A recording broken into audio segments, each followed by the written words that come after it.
Voilà, donc on voulait parler d'une deuxième histoire là, mais on a viré un peu dans une autre affaire parce que c'est énervant quand vous voyez un peu dans les chaînes françaises, ils te montrent avec les guignols, l'arabe il parle. Comment ça? Quoi? Ben, il faudrait riposter. Il faudrait arrêter ce style parce qu'on n'est pas des imbéciles. Et celui qui fait ça, c'est un imbécile. Il faut le savoir. Donc, on est en train de parler de la séparation des pouvoirs. Et on a dit que pour restaurer la justice ici, si vous voulez, il faudrait, comme au prud'homme, on vote pour des gens intègres, qui ont de l'expérience, qui sont connus par leur intégrité et honneur et tout ça, parce que tout ce que vous voyez là, la plupart des juges et procureurs et tout sont des malhonnêtes et ils reçoivent des instructions de pouvoir politique. Alors, ils doivent eux-mêmes refuser ces instructions, mais il faut qu'ils soient de bonne personnalité, il faut qu'ils soient quelqu'un d'honnête. Malheureusement, il y en a très rarement. Et le reste, soit c'est quelqu'un qui reçoit des ordres, soit c'est quelqu'un qui est un vrai mafieux. Donc on va vous parler de vrais mafieux qui est ici au tribunal de grande instance de Mulhouse. En 2008, j'ai un enfant qui avait 8 ans, comme ça 9 ans, 2007. Il faisait du karaté depuis 6 ans. Un chef de club de karaté, on parlera des noms et des adresses et tout pour que tout le monde s'en mêle, mais plus tard. En premier, on va envoyer ça à M. Hollande pour voir son avis. Alors, il fait une lettre discriminatoire. Il demande tous les clubs d'Alsace de ne pas inscrire l'enfant Nidal Mougrabi dans aucun des clubs. Moi, je ne le connais pas, ce gars. Je ne l'ai jamais vu. Je l'ai vu de loin. Et il s'avère qu'il est le secrétaire de la Ligue du karaté, ici en Alsace. Alors, lorsque je déménage, je voulais aller chercher le passeport sportif avec la grade dessus. Donc, lui, il a une ceinture bleue. Et alors, il n'était pas validé. Il y avait plusieurs grades qui n'étaient pas validés. Et d'ailleurs, ce gars-là, il saisit le passeport et il dit qu'il ne va jamais être inscrit et jamais avoir de validation. Pourquoi? Qu'est-ce qu'il a fait et tout ça? Alors on s'énerve, on se parle, on hausse le ton et tout ça. Je vais à la gendarmerie ici, je porte plainte. Il ne prend pas ma plainte. Je vais à la police une deuxième fois, ils ne prennent pas ma plainte. Je l'appelle, je demande qu'il me valide les grades et qu'il me donne le passeport sportif. Il ne le fait pas. Donc la justice, on a écrit au procureur, il n'a rien fait. Très bien. Je vais à la gendarmerie encore une fois et je demande, je dis, il faudrait que je porte plainte contre tel machin. Ils me disent, il faut aller à Mulhouse, porter plainte là-bas, il faut aller demander à la police de constater que lui, il ne vous donne pas le passeport sportif. Très bien, je vais là-bas, je demande et tout ça, il ne veut pas me le donner, je téléphone à la police, il vient à la police, alors lui, il dit, il me menace de mort. Très bien. Alors la police, il m'attrape à moi. Et alors, le policier, automatiquement, les ordres qu'il reçoit, il marque sur sa machine, oui, je reconnais que je l'ai menacé de mort et tout ça. Il m'a dit, tiens, signe. Tu es un imbécile ou quoi? Moi, je suis là, c'est moi qui vous ai appelé pour porter plainte contre lui parce qu'il y en a un de club, il m'a montré la lettre que tout le monde a reçue par email, une lettre discriminatoire qui demande de ne pas inscrire un enfant mineur dans les clubs d'Alsace. Et alors, ça va de 3 ans à 7 ans de prison. D'accord? Ok. Alors, ils ne veulent pas prendre cette plainte Mais ils veulent dire que moi, je l'ai menacé. Moi, je suis allé chez lui pour le menacer. Moi, j'ai cherché l'adresse de club et j'ai trouvé le siège social sur Internet à telle adresse. Je suis allé là-bas et il s'avère qu'il a mis l'adresse du siège social à son habitation. Mais il n'était pas là, ni lui ni sa femme. Alors comment je l'ai menacé de mort? Je lui ai laissé un mot, je dis Mugrabi, il est passé. C'est tout, dans la boîte aux lettres. Alors il dit non, tu es allé pour le menacer de mort. Avec armes. Voilà. S'il n'était pas là, si j'avais pas d'armes, si je n'ai pas mis des... Comment ça se fait? Il n'y a pas de problème. Le procureur ne prend pas ma plainte. C'est un procureur juif, sioniste, mafieux, à Mulhouse. C'est l'ancien procureur parce qu'on l'a changé. Hein. Et alors, il ne prend pas ma plainte. Très bien. Il dit que et ça c'est faux, hein. On dit que le procureur, il a le droit de retenir une affaire ou de classer. Je dis oui, mais le procureur n'a pas le droit de prendre une affaire, de la couper en deux, de prendre la partie qui est contre Mugrabi et de laisser l'autre partie jetée à la poubelle, qui est contre un juif. Donc ça ne va pas. Comme ça ne marche pas. C'est la même affaire. Il a fait une lettre discriminatoire contre mon fils. Et moi, quel que soit, je l'ai insulté, S'il y a des menaces, admettons, il y a des menaces de mort, très bien, on prend les deux plaintes, on juge pour les deux, mais on ne peut pas juger pour la moitié de l'affaire. Donc ça, il faut le préciser. Donc, j'ai refusé de signer, on prolonge la garde à vue, très bien, 48 heures, il n'y a pas de problème. Après, le procureur, il a mis une adjointe, c'est une femme, je vais citer son nom plus tard, parce que celle-là aussi, je la poursuivrai. Et elle me convoque, je vais dans son bureau, je lui dis, voilà, j'ai une plainte, il faut la prendre. Si vous ne la prenez pas, moi je ne vous signe rien. Elle m'a dit, oui, il n'y a pas de problème, mais d'abord, on va signer sa plainte, et puis après, on prend la vôtre.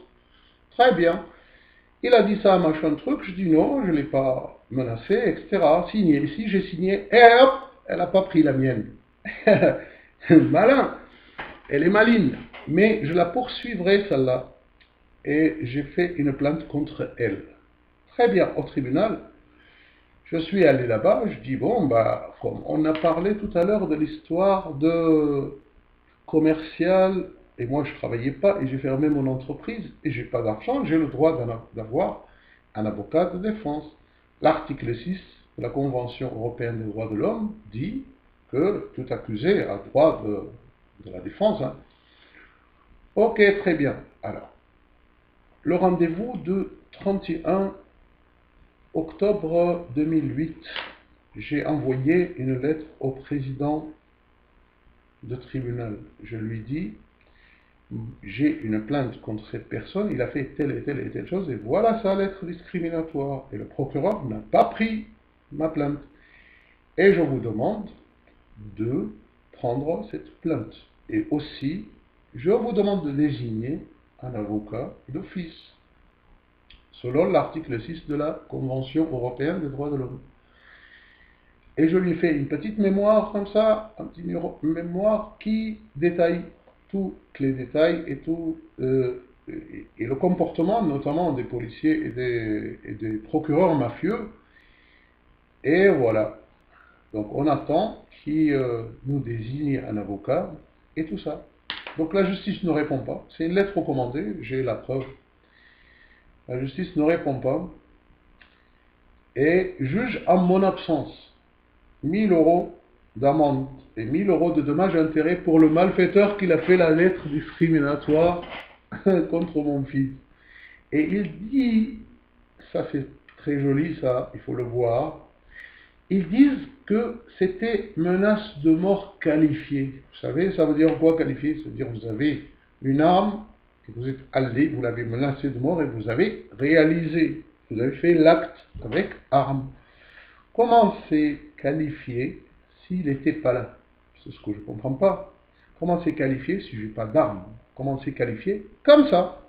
C'est des juifs, sionistes, francs-maçons, qu'ils veulent passer toujours à tête cachée la guerre contre un arabe et le condamner tout de suite. par la peur d'identité, l'identité nationale qu'il a parlé Sarkozy. L'identité nationale qu'il n'y a personne qui l'a compris, Sarkozy, qu'est-ce qu'il voulait par derrière. Moi, je vais vous l'expliquer un peu plus tard. Alors, j'ai contesté ça, mais par contre, j'ai envoyé une lettre. J'ai dit, j'ai le droit d'avoir la défense. J'ai demandé un avocat désigné par aide juridictionnelle. J'ai envoyé ça au tribunal de grande instance, à la cour d'appel de Colmar, parce que j'ai fait appel.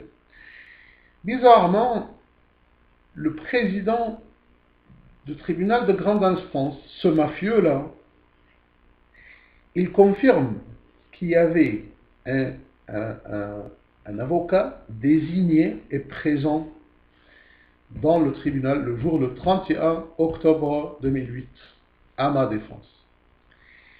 Aussi, le bureau d'aide juridictionnelle, le greffier, il confirme aussi qu'il y avait un avocat qui s'appelle Antel, on donnera le nom plus tard, et puis le procureur, le président de la cour d'appel de Colmar et le greffier, les deux, ils confirment noir sur blanc qu'il y avait un avocat de défense qui s'appelle Antel, qu'il a été désigné, il était présent à votre défense.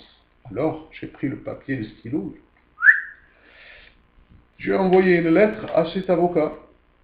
Je dis, est-ce que vous étiez désigné pour moi et vous étiez présent, etc. et tout. Il a répondu noir sur blanc par une lettre que je possède que non, il a démenti tous ces mafieux. Il a dit, ni j'étais présent, ni représenté, ni désigné, ni je vous connais, ni rien du tout. Ces mafieux-là, ils veulent mettre la poudre dans les yeux pour dire comme quoi il y avait de la défense, parce que sinon, tout leur jugement, ils peuvent le bouffer. Et alors, ils veulent faire semblant. Et le pire de tout ça, c'est que la cour d'appel de Colmar, elle a envoyé une lettre à moi, il a envoyé à cet avocat, et lui demandé de me la retourner à moi pour faire croire comme quoi c'était mon avocat. Et lorsque je lui ai demandé, il a répondu noir sur blanc, avec un tampon dessus et tout, que non, c'est des menteurs. Alors j'ai porté plainte contre le président du tribunal de grande instance et le procureur mafieux juif de grande instance et le greffier de la cour d'appel et le président de la cour d'appel de Colmar. En ce moment-là, ça c'est le top, parce que une plainte contre la justice ou contre un de ces mafieux-là que vous appelez haute autorité, elle n'arrive jamais. Donc j'en ai fait 30 plaintes contre eux qui se suivent et il n'y a jamais de réponse. J'ai saisi le juge d'instruction. Alors le président, le doyen des juges d'instruction de Mulhouse, il me dit, ça n'arrive jamais. Non, on est dans un pays démocratique et ça doit arriver. Et un juge, comme un procureur, lorsqu'il fait une fausse déclaration et une complicité avec quelqu'un qui a fait de la discrimination, il doit être arrêté. Et ça, c'est votre responsabilité aujourd'hui, Monsieur Hollande. Il faut arrêter ces mafieux-là, parce qu'ils utilisent leur fonction contre le peuple et pour faire du racisme. Et celui-là, je ne l'accepte pas. Et je ne l'accepte pas, et je dis, il faut les arrêter. Et lorsque je dis, il faut les arrêter, je suis là, et je suis derrière, et je vais les arrêter. Hein? Alors, le doyen des juges d'instruction, il dit, il faut me signer ce papier-là, avec, il y a une mention dessus qui a marqué en haut, Monsieur Mugabe porte plainte contre X. Il faut payer une consigne. Je dis non, stop. Quand je vous paye une consigne, lorsque vous donnez ici, vous mettez ici, c'est contre le procureur de la République. C'est contre le juge Antel. C'est contre machin. C'est pas quand vous mettez contre X. Moi, j'en ai pas porté plainte contre X. Alors, j'ai dit, je refuse. Et j'ai le droit d'avoir d'aide juridictionnelle. Donc le bureau d'aide juridictionnelle, c'est plein de mafieux aussi. Ce sont des juifs aussi, sionistes aussi. J'ai fait cette demande pour avoir une aide juridictionnelle. Alors contre l'État, contre la justice, ils ne vous donnent pas, ils ne vous répondent même pas. Alors les recommandés, ils sont là, les dossiers, ils sont là, les copies de dossiers, ils sont là. Pourquoi il n'y a pas eu de réponse? Parce que c'est des mafieux. Donc ceux-là aussi, j'ai porté plainte contre eux. Ok? Ce jour-là, il me dit, on ne peut pas mettre, c'est contre machin. Bon. Et il y en a encore une contre la cour d'appel de Colmar, contre le président, contre le procureur et contre le greffier. Et alors, un mois après, il marque comme quoi c'est rejeté, c'est irrecevable. Pourquoi? Et il marque toujours contre X. Non, mes plaintes, ils ne sont pas contre X. Je fais appel. Et alors, l'appel, automatiquement, c'est à la cour d'appel de Colmar. La cour d'appel de Colmar, il reçoit une plainte contre la cour d'appel de Colmar, donc automatiquement, ils vous disent c'est rejeté. On ne peut pas juger par l'article 6 de la Convention européenne des droits de l'homme. La justice, la juridiction qu'elle doit juger une affaire, elle doit être une juridiction qu'elle est impartiale et compétente. La cour d'appel de Colmar ne peut pas juger une plainte contre la cour d'appel de Colmar. On continuera tout à l'heure. À tout de suite.